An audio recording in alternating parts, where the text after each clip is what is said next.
할렐루야! 오늘은 지난주에 이어서 불의한 종의 비유 2편을 증가하도록 하겠습니다.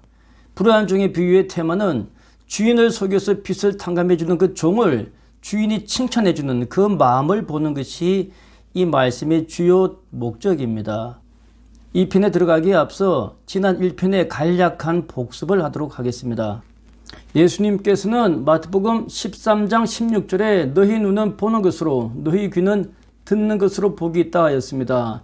우리는 피라밋을 볼 때 땅에서 보는 피라밋과 하늘에서 보는 피라밋이 있습니다.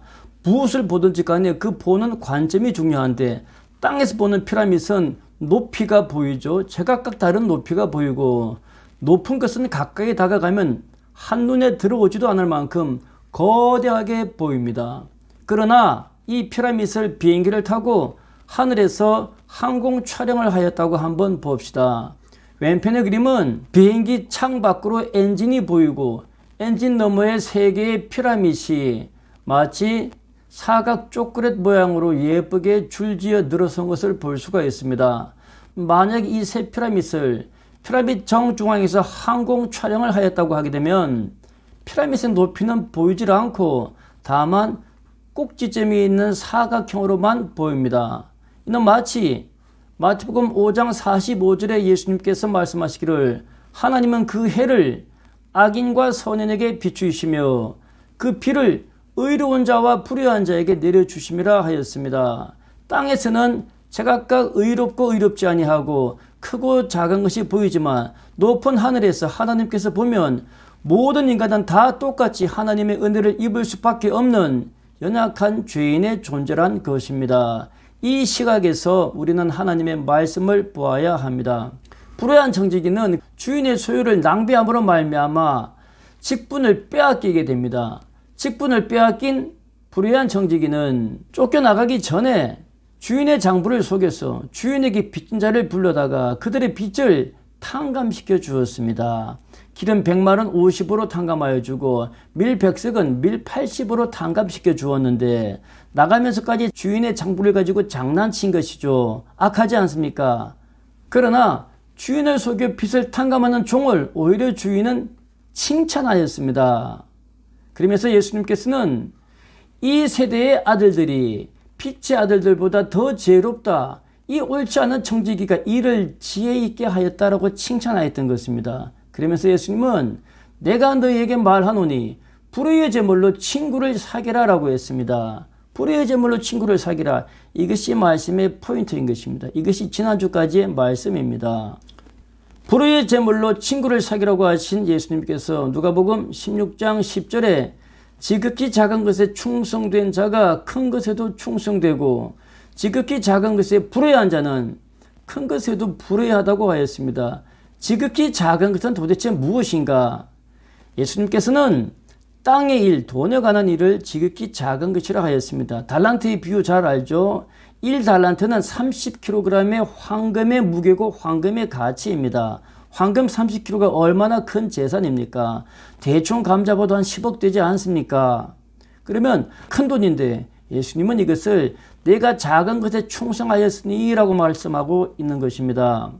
지극히 작은 것은 하나님이 우리에게 맡겨주신 물질의 충성인데 물질의 충성은 물질을 내 것이라 고집하지 아니하고 하나님이 나에게 잠깐 맡겨두신 것으로 물질을 하나님 기뻐하는 것으로 선하게 쓰는 것, 그 물질로 사람을 위해 쓰는 것, 하나님을 위해 쓰는 것, 그것이 충성된 것입니다. 그렇게 쓰지 아니하고 물질을 움켜만 쥐고 있는 것, 어리석은 부자처럼 그것은 작은 것에 불의한 것이고 큰 것은 무엇입니까?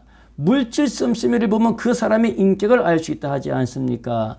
후하게 물질을 쓰는 자에게는 사람 사업이 후하게 붙는 것이고 물질을 후하게 쓰지 아니하고 인색한 자에게는 인간의 사업마저도 관계마저도 축소되고 끊어지고 마는 것입니다. 물질을 어떻게 사람에게 후하게 쓰는가가 지극히 작은 것에 충성된 것인가 충성치 않은 불의한 것인가의 판가름인 것입니다. 누가복음 16장 11절 말씀에 만일 불의한 제물에 충성치 아니하면 누가 너희에게 참된 것을 맡기겠느냐라고 말씀하였습니다. 왼편 그림에 보게 되면은 황금이 쌓여 있고 황금 편말에 주님의 것, 주인님의 것 이렇게 되어 있습니다. 이 황금은 누구의 것입니까? 이 사람의 소유가 아니라 주님의 것이라는 고백인 것입니다. 우리의 모든 것은 하나님의 것이라는 것이 청지기 된 자의 마음가짐이고 신앙 고백인 것입니다. 우리가 잠시 맡은 모든 것은 아버지께서 우리에게 맡겨주신 것이라는 것입니다. 불의한 재물에 충성치 아니하면 참된 것을 누가 너희에게 맡기겠느냐 하였습니다. 참된 것은 무엇입니까?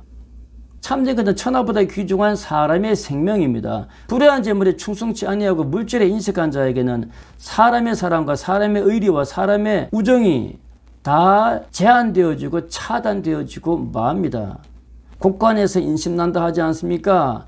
내 물질이 아니고 하나님이 나에게 맡겨주신 것이라 생각하여서 후하게 쓸 줄 아는 것, 이것이 우리가 가장 먼저 배워야 할 물질에 대한 수구의 열매에 대한 자세인 것입니다. 누가복음 16장 12절에 너희가 만일 남의 것에 충성치 아니하면, 남의 것이죠. 우리는 청직이기 때문에 내가 열심히 수고해서 가득 번 이 돈은 내 것이 아니라 하나님의 것이고 이 사회에 돌려주어야 할 것이다 라고 하는 것이 청직이 된 자의 마음 자세인 것입니다. 남의 것에 충성하지 아니하면 누가 너의 것을 너희에게 주는 것이냐? 너의 것은 무엇입니까? 전도서 말씀에 이 헛된 날에 기뻐하고 즐거워하는 것이 우리가 누릴 하나님의 분복이라고 하였습니다. 존귀한 사랑, 존귀한 보람, 건강한 기쁨, 건강한 행복, 위로하고 위로받는 거룩하고 아름다운 사람 간의 우정, 이런 것들이 우리를 존귀하게 만드는 우리가 누려야 할 우리의 분복 아니겠습니까? 물질을 하나님 기뻐하는 충성되이 쓰지 못하는 자에게는 이러한 우리가 누려야 할 것이 주어지지 않습니다. 물질이 인색한 자에게는 하나님의 기쁨이 없습니다. 요한 웨슬레 목사님은 진실로 회개한 자는 그의 지갑이 열린다라고 하였습니다. 진실로 사랑하는 자는 그의 물질이 열리는 것입니다. 돈을 씀에 있어서 계산을 정확하게 하는 것은 인간관계의 모습인 것이고, 그리고 계산을 넘어서는 것은 사랑입니다. 부모는 자식을 사랑하기 때문에 계산하지 않습니다. 신명기 8장 12절 말씀에 내가 먹어서 배부르고 아름다운 집을 짓게 되고 내 소와 양이 번성하며 내 은금이 증식되며 너의 소유가 다 풍부하게 될 때에 너는 내 마음이 교만하여서 너희가 하나님 여호와를 잊어버릴까 염려한다라고 했습니다. 청직이 된 우리에게 주인은 누구입니까? 왼편 사진을 보십시오. 돈이 우리의 주인입니까? 말씀으로 우리에게 역사하시는 하나님이 우리의 주인입니까? 오른편의 그림을 보십시오. 돈을 쌓음으로써 우리는 우리의 노후를 염려합니다. 세상 염려와 걱정과 근심이 우리를 돈의 노예로, 돈을 섬기는 자로 만들어버리고 맙니다. 무엇을 먹을까, 무엇을 마실까? 예수님께서는 염려하지 말라고 하였습니다. 그 걱정과 근심이 우리를 마귀의 밥이 되게 하는 것입니다. 누가복음 16장 14절 말씀에 바리새인들은 돈을 좋아하는 자들이라 그들은 이 모든 예수님의 말씀을 듣고 비웃었다라고 했습니다. 예수님께서는 바리새인들에게 너희는 사람들 앞에서 너희의 생각이 스스로 옳다고 한다. 그러나 너희 마음의 중심을 하나님께서는 알고 계신다라고 하였습니다. 돈을 좋아하는 바리새인들은 이 모든 걸 듣고 비웃었다고 하였습니다. 비웃음을 당해야 참 진리인 것입니다. 도자 도덕경 41편에 못난 선비는 돌을 들으면 크게 비웃는다라고 했습니다. 우리는 이 말씀을 듣고 말도 안 되는 소리구먼, 요즘 어떻게 저래? 라고 하면 우리는 하나님의 말씀, 예수님의 말씀을 비웃는 자가 되고, 이 말씀을 듣고 이렇게 하지 못하는데 마음이 찔린다라고 하면 우리에게는 하나님의 선함이 남아있는 것입니다. 예수님도 십자가를 지심으로 조롱과 핍박을 당하셨습니다. 조롱당하지 않고 핍박당하지 아니하면 예수님의 구원의 도가 아닙니다. 수고하고 무거운 짐을 지심으로 하나님의 복을 누리십시오. 풍성함을 누리십시오. 그러나 그 풍성함과 풍부에 노예가 되지 마십시오. 누가복음 16장 13절 말씀에 예수님께서는 청직이 된 집 하에는 두 주인을 섬길 수 없다 하였습니다. 하나가 혹 이를 중히 여기고 혹 저를 경히 여기니라고 했습니다. 하나님과 재물을 겸하여 섬길 수 없습니다.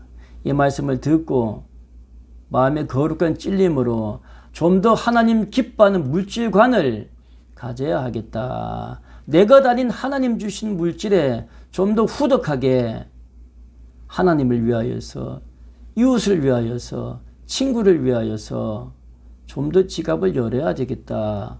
이렇게 물질의 도전을 기쁨으로 받으시기를 주의 이름으로 축원합니다. 하나님은 더 채워주십니다.